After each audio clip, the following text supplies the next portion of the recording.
Alors, on va commencer ce labo. Donc, le point de départ, c'est ici la donnée de l'exercice. Donc, on vous a donné l'URL de ce repo sur GitHub, où vous avez toutes les instructions avec des diagrammes et des explications. Et je vais assez rapidement passer au travers des opérations. Donc, la première chose que vous allez faire, c'est créer un fork de ce repos. Un fork, ça veut dire que vous allez créer un nouveau repos qui va être hébergé par GitHub et dans lequel vous allez avoir le droit de faire des modifications. Parce que dans ce repos original, vous n'avez pas les droits d'écriture. Donc c'est vraiment important. Faites attention, ne clonez pas ce repos. Rien ne vous empêcherait de le faire, mais vous ne pourriez pas pousser les modifications, vous ne pourriez pas rendre votre labo. Donc, ce que vous allez faire, c'est cliquer sur ce bouton ici pour forker le repos. Et puis vous n'allez pas voir probablement cet écran puisque je fais partie de plusieurs organisations. Donc chez vous, vous n'allez probablement pas avoir cette étape, mais vous allez directement arriver sur cet écran. Wasadigi, c'est mon nom d'utilisateur, donc on voit que ici, j'ai créé un fork du repos original. Je suis propriétaire de ce fork, donc je vais avoir le droit de faire des modifications. Donc ce que vous allez voir sur votre machine, c'est un écran qui va ressembler à celui-ci, sauf qu'au lieu de Wasadigi, vous allez trouver votre nom d'utilisateur GitHub.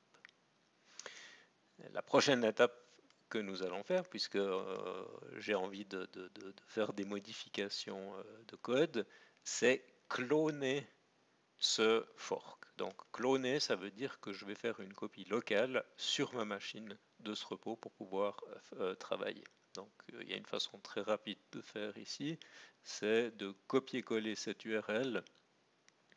En principe, ça marche mieux d'utiliser SSH que HTTPS, donc c'est ce que j'ai sélectionné par défaut, mais chez vous, ce sera peut-être d'abord HTTPS, donc cliquez ici sur SSH.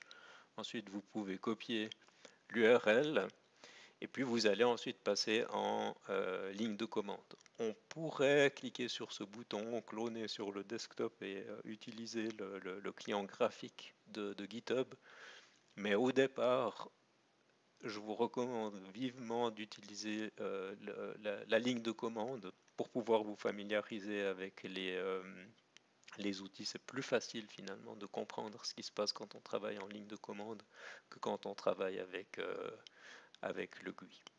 Donc je vais venir ici dans mon terminal et puis je vais utiliser, donc je suis ici dans un répertoire de démonstration, donc je vais utiliser la commande git clone, coller l'URL et ça va récupérer le code de mon fork.